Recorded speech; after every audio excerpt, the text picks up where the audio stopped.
Doc. As people are admitted to this, I was just stalling for a couple seconds.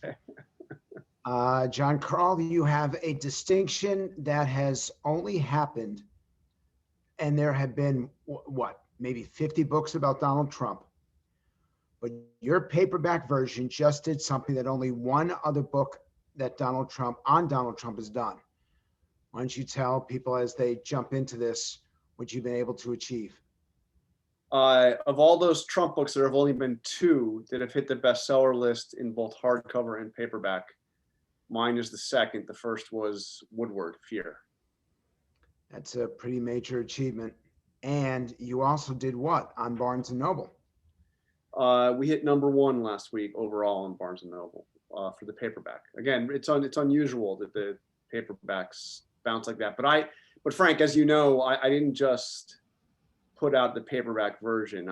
So much had happened since that hardcover came out. I think one of the first interviews I did was here on Fridays with Frank.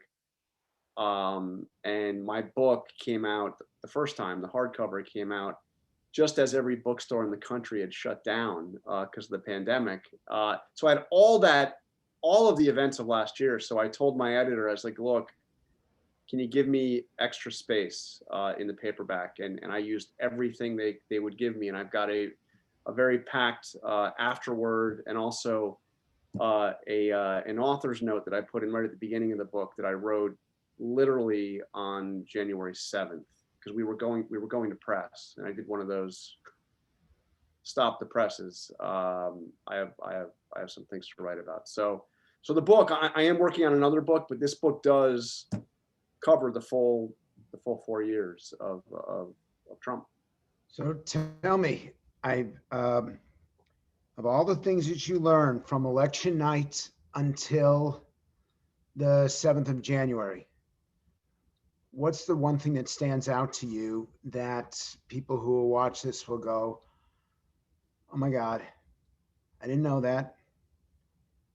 I don't want to believe it, but I need to know it. I need to think about it. You know, I mean, that's a tough question, because there are so many things that compete for that, and there are a great many things. I'll give you just one, not because it's the most, unbelievable or outrageous, but I think it's emblematic of how things were approached in the last year of the presidency. And this is something I wrote about in that new afterword, and that is an event. This is regards to COVID. As you recall, as the pandemic hit and really hit New York hard, New York and the West Coast first, New York the first really bad. The Navy dispatched a hospital ship to New York. The Navy has two massive hospital ships: the Comfort, which went to New York, and the Mercy, which was getting worked on and wasn't quite ready to go. And the Navy put out a press release saying that the Mercy would be leaving soon. This is in the middle of March. The Mercy would be leaving soon to go to Seattle, of course, which was the first COVID hotspot. And it was just about ready to go. And the press release mentioned that there had been requests from both the governor of Washington State and the governor of California. So what I learned is that at that moment, while this was all being worked out, and sometime after that press release was sent out by the Navy, again, not, again, it was just kind of a pro forma thing. It was kind of expected that's where it would go. Donald Trump was having a meeting with an outside political advisor in the Oval Office, and Mike Pence came in. He had taken over the coronavirus task force, obviously, and he came in to give the president an update that the Navy was ready to dispatch the ship, and it was heading up to Seattle. But there was some talk about, they were also talking to California to see if there was something to, because they had a need too. And Trump stopped him and said, wait a minute, why are you sending the ship to that jerk up in Washington? Meaning Inslee, who he hated, despised Inslee. Inslee, of course, in the Democratic debate, really got on Trump's nerve, because when the question was asked, what's the biggest national security threat facing the country, Inslee's answer was Donald Trump. So Trump hated the guy. He said, that guy's a showboat. Why are you sending it to him? Gavin, meaning, of course, Gavin Newsom, Gavin's been saying the nicest things about me. Why don't we send it to Gavin? And then as Pence is standing there feeling a little uncomfortable, like they're getting into some inappropriate territory, Trump yells out to the outer Oval, that area right outside the Oval Office, hey, Molly! Molly Martin was his secretary. Molly, get Gavin on the phone. And within a couple of minutes, Gavin Newsom, the governor of California, is on speakerphone. Trump, this outside political advisor, I'm not naming, for obvious reasons, and the vice president, Gavin Newsom's on speakerphone, and the president says to him, "Hey, Gavin, Mike's in here. He says we should send this ship up to that jerk in Washington. Don't you think it should go to you? Shouldn't the hospital ship go to you?" And Gavin Newsom, I'm told, to his credit, did not play into that and said, "Look, I'm sure your people will make an assessment and will go wherever it can do the most good." But here's the kicker to the story. The ship went to Los Angeles. It never went to Seattle. And after I reported this in this new afterward in the paperback, Mike Pence's former national security advisor, said, this is exactly true. This is exactly what happened, and this is the way things were operating, and people died, and it was atrocious. But Donald Trump had. It didn't occur to him to say, where can we save the most lives? Where can we do the most good? It was, which governor is saying the nicest things about me? In dispatching the largest single piece of equipment. I mean, it's more than equipment. These are like a city, these hospital ships. That for him, the decision was about which governor was saying nice things about him. I want to ask you, because this is all stuff that happened after the book came out, after the hardcover came out. Yep. First one is, did the Russians have any impact on the 2020 elections? There were major efforts to influence what people were thinking, to try to inject storylines that would be divisive, that would kind of, aiming at a kind of a breakdown of our political system here.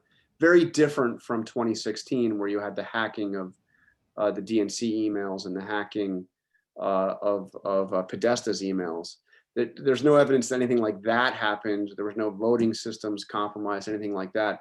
But there was a rather sustained effort by Russia, and also by Iran, and a much less sustained effort by China to influence what people were seeing and learning about what was going on. Did it have an impact? I don't know.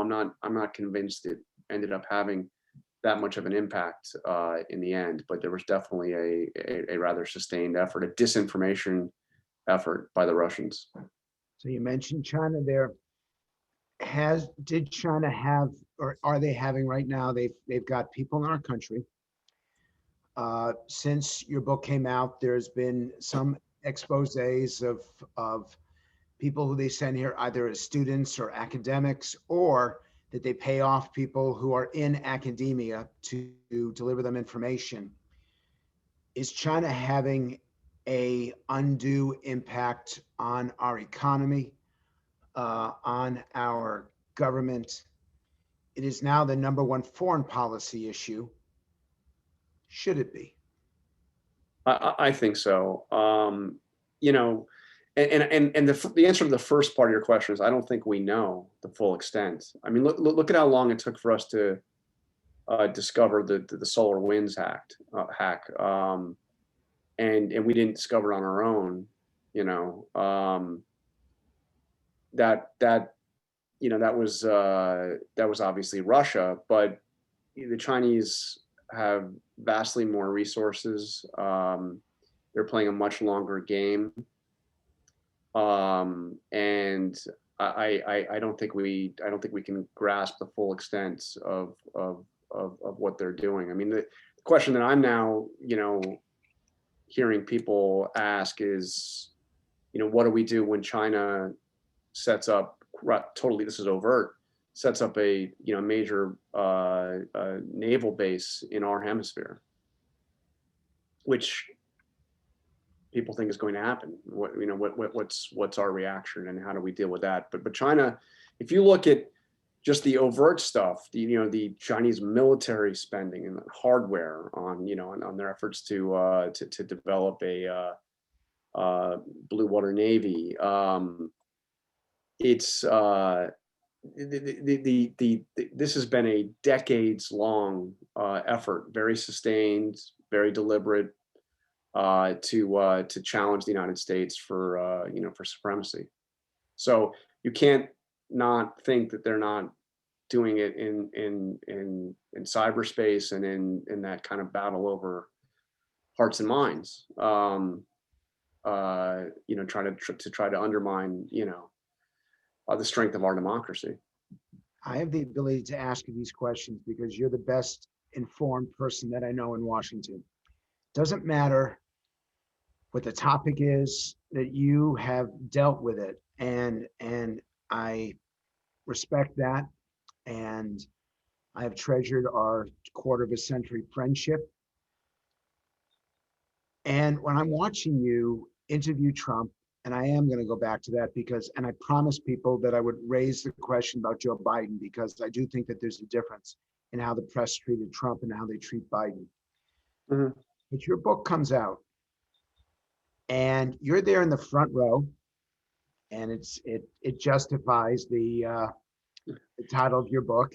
Mhm. And you don't know what he's going to do to you. And I've read it at this point, and I'm thinking he's going to kill you.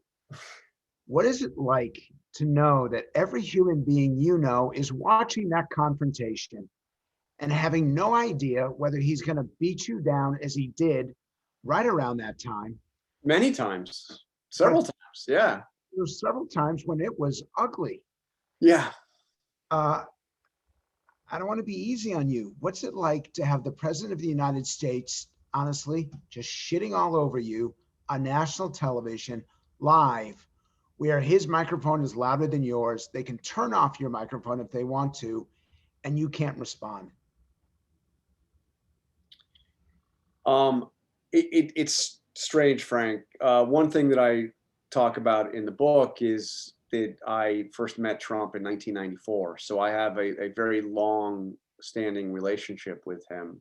And I knew him well before he was, involved in politics. Well, I guess he had flirted a few years earlier with the Reform Party nomination in, when was that? Was that 89 when he was floating with running in 92 on that? But am I right about that? When was the timing, or was it later? Was it you would know because It was in it the had to be after that, actually, right? So when 2000s. yeah. So this is before any like Trump politics. Oh, I know what he had done. He had gone to New Hampshire in 1987. And that was the first kind of buzz. He was like 41 years old, and there was a, could this brash, rich guy from New York run for president? Of course, he didn't. But I knew him as kind of the flamboyant New Yorker. I was a reporter at the New York Post.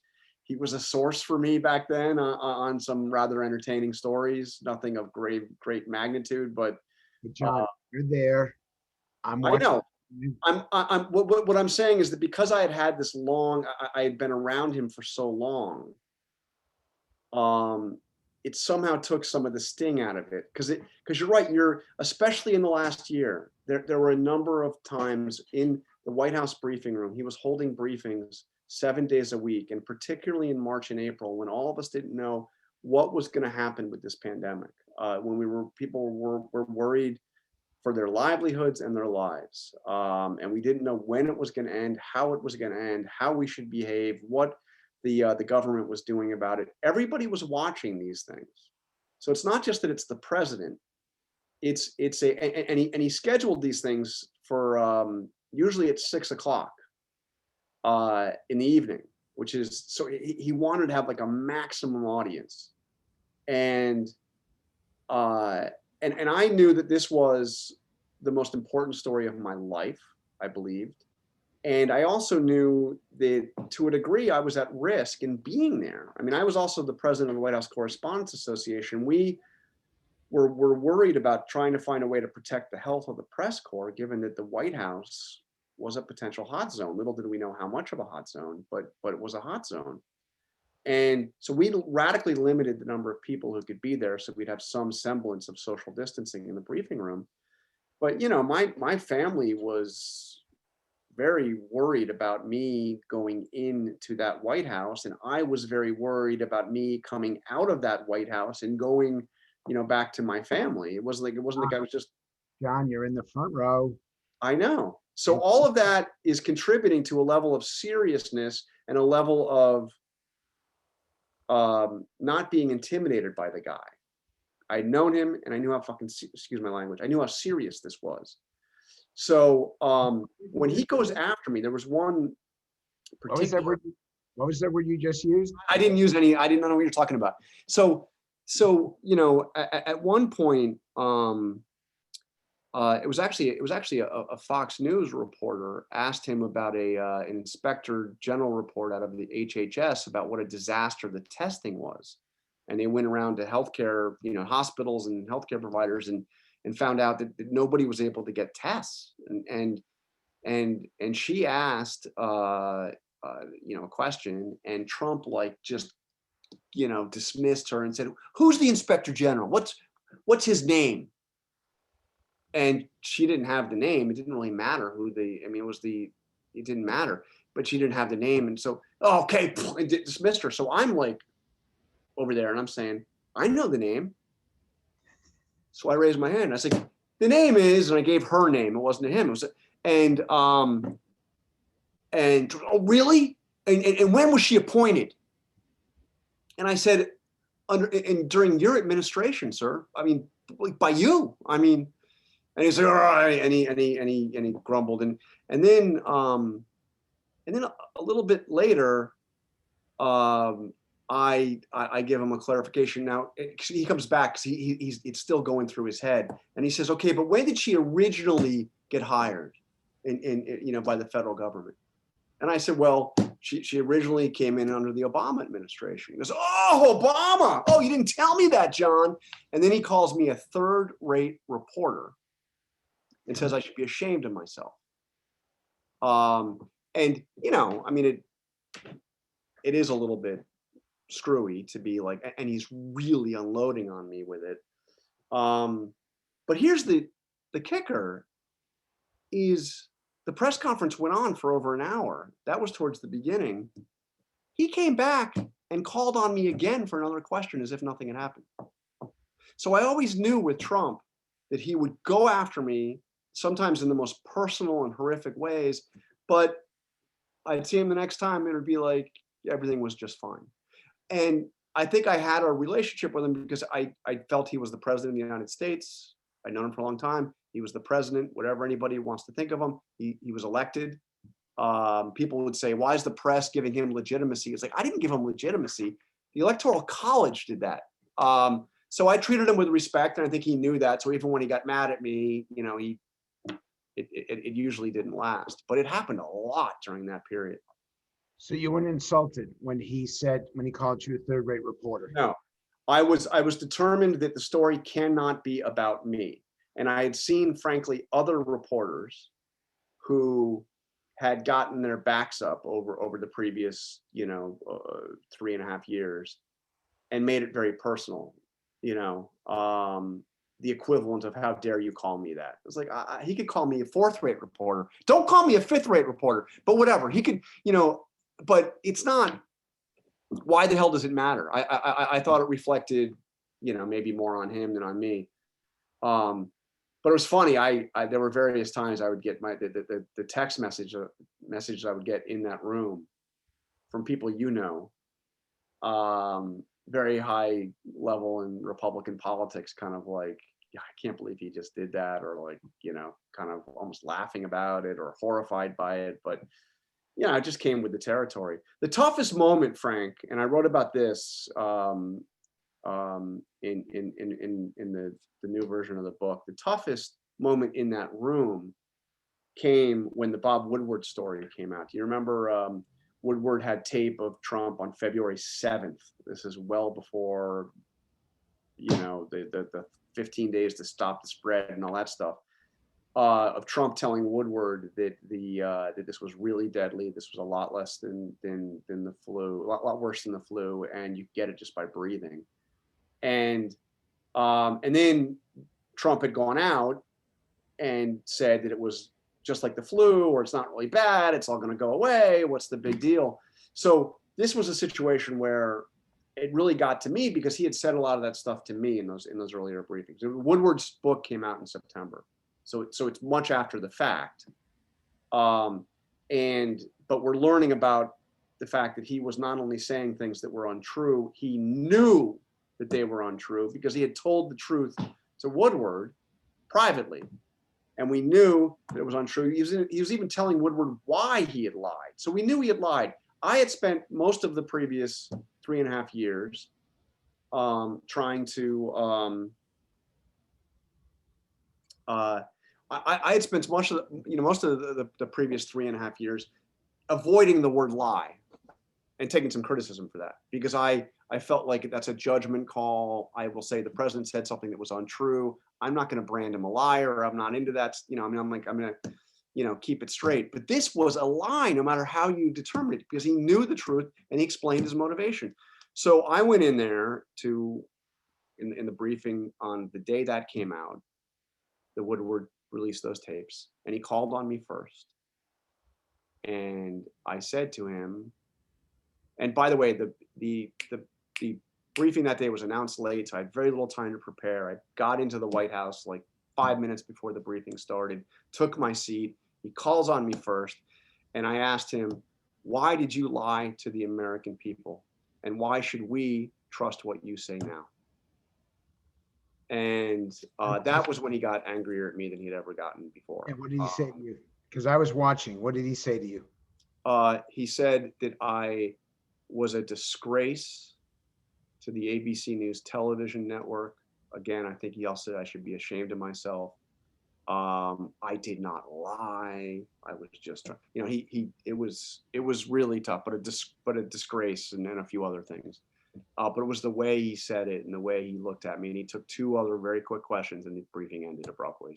He was very, very upset about that. I don't know what he thought, but I asked that question kind of intentionally because I didn't word it. Why did you lie to us about this or that? Because Woodward said this was very simple. It was just why did you lie to the American people? And in a way, I thought that the question looked at the previous 3.5 years because it had been such an accumulation of untruths from the very top in the Trump White House. And for the first 3 years, argument that I made originally in my book is for all the criticism of Trump and the relentlessly negative coverage, and it's much more negative than coverage we've seen of any other president in our lifetimes. For all of that, has the guy made a really huge mistake of the order of, the escalation in Vietnam or the invasion of Iraq for weapons of mass destruction that weren't there? Has he really done anything that, has cost American blood and treasure to that extent?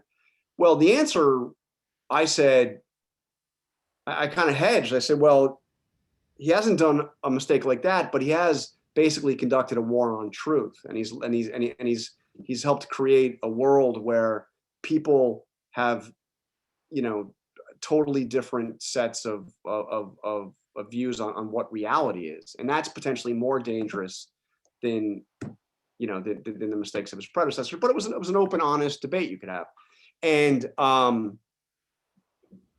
at this point, after it came out, coronavirus, hundreds of thousands of people dead. And I'm not saying they're all Donald Trump's fault. They obviously aren't, but the untruths now had consequences, real life and death consequences. So I asked the question in a way that kind of applied to the previous 3.5 years. Why did you lie to the American people? I mean, in brackets, I guess the other words could have been over and over and over again. And why should we trust what you have to say now? Because in the middle of a pandemic, we need to trust what the president is saying to us. We need to trust what the government is saying. And that trust had been eroded, not overnight, not with one thing Bob Woodward revealed, but it had been eroded over the course of 3+ years. I'm going to ask a follow-up, and Richard Dreyfuss, you need to know that your name is up on screen. I'm going to give you a chance to ask Jon the question that you put in the chat room, but we need to see you and we want to hear you. So please come on up. Jon, how many people died? We've lost 550,000. You don't have to give me a specific number. How many people died needlessly because of how the president handled the COVID? Well, I can give you the answer that Deborah Birx just gave, and she was his coordinator. Yeah, she was his coordinator in the White House on this, and she believes that the first 100,000 deaths, she doesn't quite say it this way, but were essentially inevitable as we got a grasp of what was going on. But that after that, I'm hearing an echo. Richard, if you can mute for 1 second, Jon will finish the answer, then you'll ask your question, and then you'll mute again. Jon, go ahead. Yeah. So Deborah Birx essentially says everything after those first 100,000 deaths in some way are blamed on the mishandling of the pandemic in the Trump White House. I don't know if she's right about that, but she was there. It's a challenge that and it's going to be a question that historians are going to debate. Richard, the reason why I'm bringing you in is because you had a different perspective about Trump versus the country. And knowing that we only have another 20 minutes for this conversation, and knowing that I want everyone to buy Jon's book because it is that good. And also knowing that having you ask someone a question is a thrill for them and for people who are tuned in. Richard, go ahead. Unmute yourself. I feel like a director. Richard, I want you to be in the moment now. I want you to project. Let's hear that passion. Can you hear me? Okay. We're still getting an echo from you. At a certain point in the Trump presidency, it had to occur to you and others that it was not Trump that was the story. It was the fact that we allowed Trump and we enjoyed Trump, and that we allowed the decay of our values so vividly, and no one checked that we had stopped teaching the thing that would have prevented him from happening, that we had stopped teaching civics in 40 years ago in the public schools. And I wonder if anyone realized, men like you, who are the brightest that we have, realized that the story should have been, why aren't we teaching ourselves the reality of the birth tale of America, the revolution, and the laws of civility and such that would have prevented his campaign and his administration. And we had stopped so long ago that we have no sense of pride of ownership or pride of creation. That's it. Okay, if you can mute, that is a great question. Jon, what's your reaction to that? Jon, you got to unmute. Jon, you're muted. That's right. You're good at this stuff. It's the big question, and I don't know that it's one that's addressed in the day-to-day reporting of the Trump White House, but it's certainly one that historians will have to look at, that sociologists will have to look at, that we'll all have to come to terms with. I think that what you're getting at is there's something much deeper and more profound than the fact that a reality TV star with absolutely no political experience and no real campaign was able to ride his way to become the very first president in American history, elected with absolutely no experience, not even any military experience. I mean, we'd never seen it before. And you kind of wonder if you could have had a sessions at the Constitutional Convention in Philadelphia, what if you could have put the hypothetical to Madison? Well, what if you had a guy, I mean, what they would have thought about all of this. But he didn't. I mean, he did it because he tapped into something. He had the ability to attract this fervent following, and this doesn't go away when Trump goes away. So I think that we have to look at this. The thing that I worry about most is that he came to power and sustained power for a time, and tried to sustain power for longer by trying to make people believe that up was down, by trying to make people disbelieve what they saw with their own eyes, by trying to create his own reality. And that's still with us. And I don't look, I'm writing another book, and I was actually down there and saw him a couple weeks ago, and I don't think he's running for president again. So, but it doesn't matter, because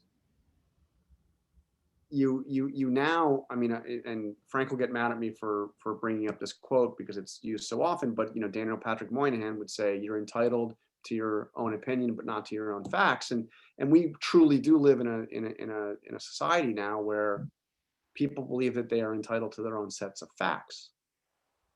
And that doesn't get resolved overnight. I mean, Frank will give you a better sense of the numbers, but there's a remarkable, disturbing number of people in this country who believe that the election was actually stolen, that there was widespread fraud.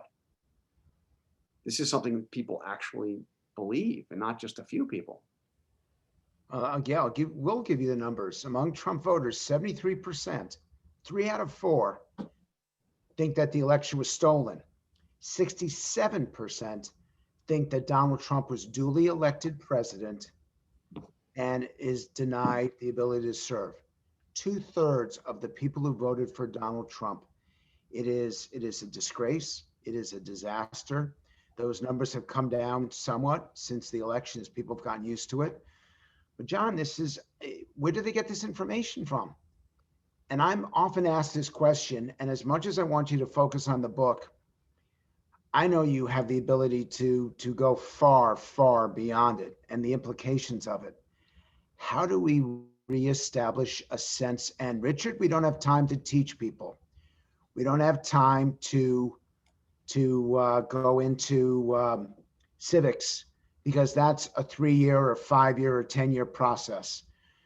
And which we can't hear you because you're muted also, and I don't want to get into a debate here.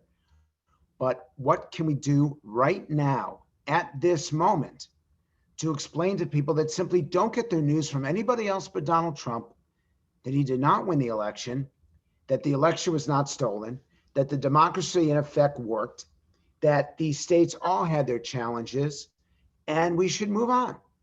How do we tell people who aren't watching ABC and aren't even watching Fox now, but are simply getting their information from Donald Trump's press releases? Can I say? One thing we can do is call opinion channels, and not news channels. That's one thing. And number 2 is Richard, to understand that this problem will not be solved overnight. Richard, I want to ask you one quick question, and then we're going to take you off.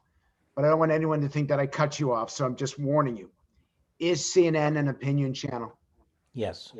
Okay, I'll accept that. Is CNBC an opinion channel? Yes. Wait a minute, not MSNBC, CNBC. Oh, I'm sorry. CNBC. I don't know. I've never watched it. Okay. Richard, thank you very much for that. I appreciate it. And we'll do something with you again soon. John. Thank you, Jim. John, what do we do? now I want to take you out of the book writer and into an analyst position. What do we do? Well, I'll tell a little story that I about Frank Luntz that kind of sums up who you are. I think there was Republicans were having one of their retreats that they do was it January or whenever they do that retreat they do, House Republicans, and you were invited to go down and speak to some of the groups. One of the groups you were invited to speak to were the spouses of the members. And I was down there as a reporter and worked my way in so I could listen to your presentation. And you asked them all, how many of you watch Fox News? And like every hand went up. And then you said, how many of you watch MSNBC? And like maybe one hand went up. And you got like a little angry and you said, well, I want you to watch MSNBC. Go now. I want you to turn on. I want you to watch him. Expose yourself to, to something you don't agree with. Expose yourself to something that you don't, not even that you disagree, but something that doesn't actively affirm what your biases are. So, I mean, this is not like a magical solution to your issue, but I think that what we need to, encourage people to do is to expose themselves to things that don't affirm their own biases. And unfortunately, one of the downsides to this wonderful proliferation of information and sources of information that we have in this internet age is that, yes, you can really educate yourself and expose yourself to everything, but you can also narrowly tailor what you are consuming, your information diet, your news diet, to be only things that affirm what you already believe. Well, I do want to challenge you because I think Matt Gaetz is in trouble for exposing himself to way too much. Okay, all right. I was wondering, Frank, when we were going to get to Matt Gaetz. Okay. Yes. So Robert Wall, you are now, if you can pull up your sound and your camera, great hat. Robert, and I admit I'm biased. There are a few people that I like to have come on here, both for the political acumen because they're sharp, and because I love what they do either on TV or in the movies. So Robert, you're up. This feels a little bit like This Is Your Life, That came out of nowhere. This came out of nowhere. I mean, especially with the background behind me, I would have done. That's a beautiful background, man. I know. My wife is very proud, but I would have done it totally different. I just turned it around. I have all the books in the background and everything, and awards and stuff. First of all, I'm going to jump onto Richard Dreyfuss's background, Richard Dreyfuss's message, and say I agree with him about the news, about the word news on the cable networks. As you've often said, the cable news networks are not there to inform; they're there to confirm. Yep. And I would agree with them. The CNBC question is a little bit different, but because I don't know if Shark Tank and The Prophet really are political shows. Which I watch them, but I don't know. I mean, I enjoy those shows. Those are two of my favorite shows, by the way. But I would agree with them about the other part of it, about all the calling themselves news services. So, Robert, what do you want to know from John? Again, John, we've had dinner with three of us together, and I just. Again, it was so weird. 2020 is in a different place altogether. And your book is wonderful, and it's tough. I just got to tell you, during the Trump administration, it was tough for everybody there. I mean, I would not have wanted to be a journalist at that time. I just wouldn't have been. I mean, every rule was broken, and he was there for a different reason. He was there to get numbers. He knew, he attacked the media, calling them their enemy.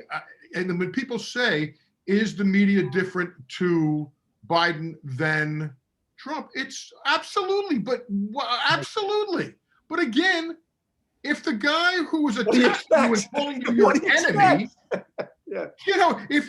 if he's saying you're the enemy and the other guy isn't, your relationship's going to be a little bit different. Yeah, and I'll go further than that. I mean, not only did he call the reporters and the news organizations we work with literally traitors to our country, enemy of the people, but he tried to tell the country that what we were doing was fake.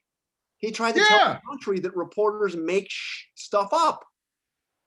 He tried to tell reporters that we just make it up. They're just out there, which is, anybody look at that background. This is I'm changing this thing real quick here. That's not fair. But Robert, I'm going to take you off also because we don't need to see the books that you've written, but thank you for that. Wait a minute, 1 second though. As long as you got me on with the thing I say, I'm going to give you're plugging his book out, you put me on, I'm going to plug something too. I'm sorry. Yeah, what do you got? What do you got? And it's something that is, because I do believe these Fridays with Franks have historical figures on them, and I love them because of that. I would like to say that my historical comic monologues, Assume the Position with Mr. Wall, are streaming for the first time ever on HBO Max, and they were Writers Guild nominations, and they're funny, and they're nonpartisan, totally, and they're about our history, and they're history monologues. They're comics. I did them at NYU and the National School of Podiatry. Believe it or not, there are real students in the audience I'm performing before. And please, if you haven't seen them, I'm sure if you enjoy Frank's show, because it is history, and Frank was going to do the next one, was going to be on the next one. So again, Assume the Position with Mr. Wall on HBO Max. And everybody, be safe. I endorse. Okay. John, the people do say that, and I watched, they feel like the press conferences on now are even more critical of Republicans than they are of Joe Biden. But I don't think you'll accept that criticism. I get the point that he's not calling them a murderer. He's not calling them fake news and completely all made up. But the questions don't seem to have the sting at all of what they did for the last 4 years. Am I too critical? So I first of all, I would just, one thing important to point out before I answer that, we've had one Biden press conference, just one. And by the way, I think we should have had more. I think it's outrageous that it took 65 days or 64 days, whatever it was, before he finally held a press conference. I think that, it's not just because reporters want to get in there and ask questions. It's because the American people have a right to see their president answering questions from the people that they're getting their news from. So, it's hard to judge from a sample size of one press conference, which had, I think, 9 questions, 9 reporters called on. I think it was 9. But I've said before, you and I have talked about it. I think it's going to be, I think it's one of the things that's absolutely imperative for reporters in the Biden era is to show that they are not afraid to ask hard questions and tough questions of the president. And it wasn't just about Trump. Look, I mean, you remember the question. You remember my back and forths with Obama, and the Obama White House would get very irritated with me because, they felt I was asking hostile questions. I wasn't. I was asking questions that I thought were important to, for him to answer. And I'm not there just to be. I'm there to be polite and respectful, yes, but we tend to ask about the things where stuff's going wrong. We don't tend to say, "Hey, Mr. President, how'd you do such a wonderful job with your policy X?" Look, the one Biden press conference so far did have a totally different tone than the Trump press conferences. I think there were some very good questions asked. I think there were some very tough questions asked. My colleague Cecilia Vega had literally just gotten back from the border the night before, and she asked about the crisis at the border. It was not a question that the Biden White House is thrilled to be facing, and she had people, migrants that were coming over, who told her point blank they were there because they thought they were going to be treated better by Biden than they would have been by Trump, and that's why they were crossing the border illegally. And she put that question to Joe Biden. That's not in any way kind of a softball question, but Biden didn't answer it by vilifying her. He did kind of snap at her a little bit at one point. But nothing like what you saw with Trump. So the tone is different, but the tone is not set just by the reporters. The tone is obviously set by the president. So the reason why I brought Bernie Moreno on is that he's a candidate for the U.S. Senate in Ohio. And rarely do you get a chance to have someone who's seeking elective office get a chance to challenge, ask, request, engage with a reporter other than being on the record. Right. Bernie, you're a businessman, but you understand politics. Does the press frighten you? Do you think that they're fair? Do you believe that we're being I don't think we're being well served by the politicians. So don't look at me as someone who's defending that profession. Are we being well served by the media? Honestly, absolutely not. That's what like you said, Frank, I've not been a political candidate before. It's not something I would normally strive to do. What I would ask John is, Frank and I share a lot of interest. Frank is the Encyclopedia Britannica of baseball. If you ever go to a baseball game with him, it's terrible because he'll tell you which player played what play and what game 17 years ago. I barely know that the Indians are playing the Red Sox. So I look at the media as kind of like that referee behind home plate. I was in Boston in 2004 when you remember that series between the Yankees and the Red Sox that kept me until 3 o'clock in the morning. And I look at that referee behind home plate, and you don't know anything about who that person is. They're invisible to the game. They call the balls and strikes fairly. Certainly, every once in a while, there's trash talk. But it seems to me that our democracy and our freedom is ensured when we have a press that's like that umpire, that's invisible. They're not celebrities. They're not treating one person differently than another because of personality. And I think any rational person would say, whether you like Trump or not, he was treated completely in an unprecedentedly attack way 24/7. You had, again, we don't need to name names, but he was attacked constantly. You look at the way Biden's treated, and it's just fundamentally unfair. So a lot of voters look at that. And that's why I think they look at the media and say the media is not accurate. So I can't believe whatever they say because I've seen where they've just been patently unfair. The kids in cage is the best example. I mean, we can't argue about that. So I guess what I'd say is what I think this country really needs to heal. I think Frank and I agree on that 100%. And I think the media plays a big role in that. I think what Richard Dreyfuss said earlier is right. I think opinion shows should be called opinion shows, but there needs to be journalistic standards that everybody can agree on. Well, I mean, we need to get you a copy of my book because I do address the relentlessly negative coverage of Donald Trump that we saw. I mean, and it didn't matter what the issue was. It was like particularly cable news. You would see questions. You would see that the story dominating would be, look at the outrageous thing Donald Trump just did. And that was every day. And sometimes he did very outrageous things and that might have warranted the coverage. Other times it was like, this is really what we're getting worked up about. I mean, the example I give, and I acknowledge my own role in it, was when the hurricane, Dorian, was headed towards Florida, and Alabama. Trump made the remark that it was going to Alabama, and the National Weather Service in Alabama put out a tweet saying, actually, Alabama's not in the hurricane path. Don't worry. And it was the Montgomery branch of the National Weather Service. And it was Labor Day. I was working Labor Day. I did a story on our World News Tonight broadcast, and I mentioned it at towards the end of the piece. It wasn't like a big thing. I just and by the way, the president was briefed on, this category 5 hurricane that's coming towards Florida. He said this, the Weather Service says not, and that's all I did.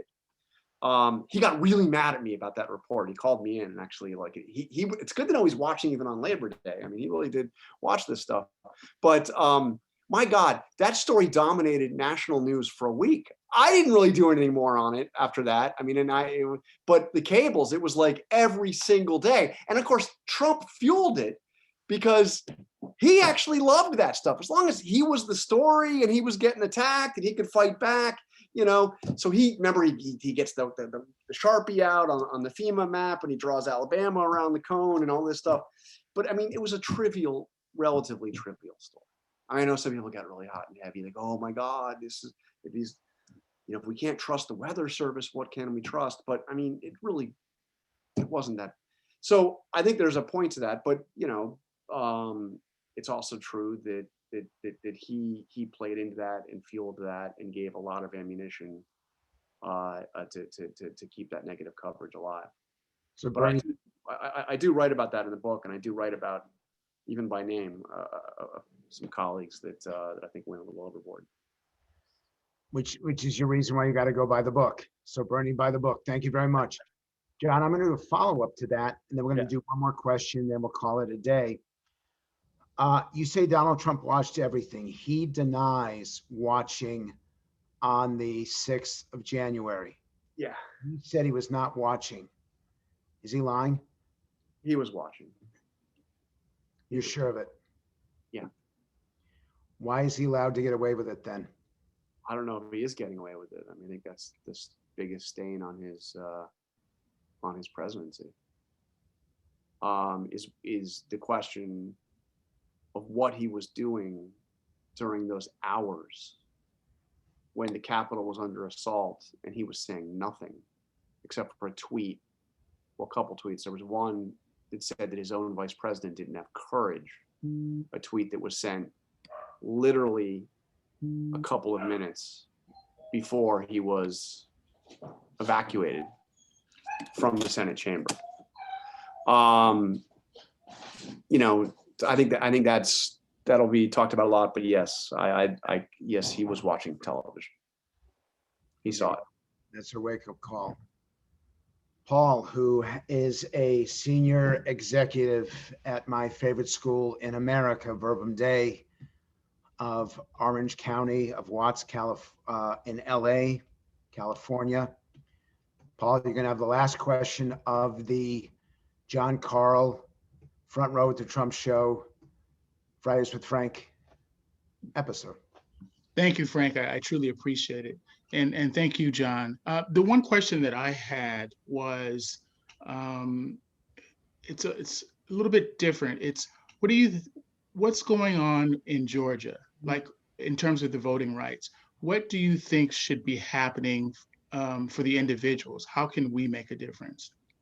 And John, I want to add to that because this is not where Paul wants us to go, but you know what? You all know me. You know where my heart is and where my soul is. Vote, every voice should be heard. Every vote should be counted, and every count should be verified. I fundamentally believe that. It's not just a good line. I believe that is the strength of democracy. I do not understand why Republicans would put forward to deny people water or whatever sustenance as they're standing in line. I believe that every voice, I truly believe this, but I also believe that if you need an ID to enter a building, if you need an ID to get a passport, if you need an ID to travel on a plane and sometimes on a train, I don't understand why you should not need some sort of proof as to who you are. Everyone should have that right to vote. But what is so wrong about verifying it? John? Well, I was going to say, and I maybe you can send this to everybody afterwards once I can remember. But I saw a new poll out today about this issue, and it seemed to me that vast majorities of the American public have it exactly right on voting rights. And if we can just listen to the people, we will have this right. What I am most concerned about watching all of this is that we have these entirely partisan efforts by Republicans in not just Georgia, but in states across the country to effectively make it a little harder to vote. In some cases, maybe a lot harder to vote. But to change the way, actually, let me bracket that. We have these efforts. I'm going to say something that won't be disputed by anybody because they might dispute that characterization. Republican-only efforts to make changes in the way we hold our elections. And then in Congress, we have the Democrats trying to do something about that with H.R. 1, a bill that that also wants to make changes in the way our elections are held. That isn't entirely, doesn't have a single Republican supporting it. Not a single Republican, is a Democrat only. You cannot change the way we conduct our elections on a party line vote. If there's any issue in the world that has to be bipartisan and have broad support, it's how we conduct our elections. I'm not equating the two. The Republican efforts, I think, are frankly disturbing, and need to be answered. The Democratic effort, there may be things to criticize in what they're saying, but they're trying to, they're trying to counter something that's going on in the states. So this poll, which Frank will get, and you should send to everybody, showed that the vast majority of Americans believe that there should be access to early voting, that there should be no excuse absentee voting, that voting by mail is an important option to have. The vast majority also believes that people should have to provide identification. I think in this day and age, we can make sure everybody gets identification, the appropriate identification. So let's do it. Right. Let's just do it. And so send it around. If you look at honesty, just look at everything that has the support of more than 50%, and some of these things have more than 70% support. It's actually the sensible solution. But the most disturbing thing in the Georgia law is not necessarily the water and food provision, which has its, which is justified because you don't want electioneering of people waiting online, and you come up and bring them, I guess you bring them a water bottle, and you're also telling them, hey, don't forget to vote for, which seems kind of silly, but the fact that they're taking the control of the elections away from county election boards and from the Secretary of State, which, as we know, was one of the real successes in 2020. The fact that Republican Secretary of State stood up for the integrity of the election, even as the Republicans were losing, and against the pressure of the most powerful Republican in the land. Paul, I'm glad you came on, and I'm glad you asked that question, because it's a question that everybody is asking right now. John, I'm a pessimist. I believe that things have just been getting worse, and I know that they can't be any worse than they are right now. But with the anger and frustration that people have with this cancel culture, with just us dismissing what we don't agree with rather than seeking to learn and understand and empathize, you think we're going to be okay? Yes, I'm optimistic. Okay. I think that first of all, I think that one of the things that works in the favor for a return to sanity is just how bad it got. I think that what we saw on January 6th was horrifying to everybody with a brain and a conscience. And I think it was a wake-up call. So and you and I debated this probably over the years. I think I've always been a little more optimistic than you, but then actually, if that's the case, then you were right. Then you were right. No. That's what we're going to put out on Twitter. You were right. Just that one segment right there. Front Trump show. It is such a great read. Do you have the paperback? You have to remember to get the paperback, because the paperback is the updated version. Do you even have this yet, Frank? I know he sent it to you in digital form before it even was published, but you need the actual book. And where is the hardcover back there? I'm looking at your bookshelf. But there's so many books, I can't find it. I mean, I've got my launch book right here. I mean, it's, you see that? Yeah, that's the old one. I need the new one up there. Come on, this is the original, man. That's how this whole thing started, and it would not have happened if it was not for you. You're the one who pushed me to write it. So yeah. Blame you for everything that went wrong that year. John, thanks for doing this. Thank you, Frank. I love Fridays with Frank. I really do. I feel honored to, now this is my second time on Fridays with Frank. And I think in all of American history, there are very, very few people that have done Fridays with Frank twice. So I'm honored. Thank you, man. Yes, you, Mike Milken, and Kevin McCarthy. That's it. That's a pretty good group of people. John, thanks for doing it. And we'll have another one sometime next month. which we're in right now, April, so we do one Right. more. Buy the book, Front Row Trump Show, paperback version. John, thanks for doing this. Thanks, Frank. Take care.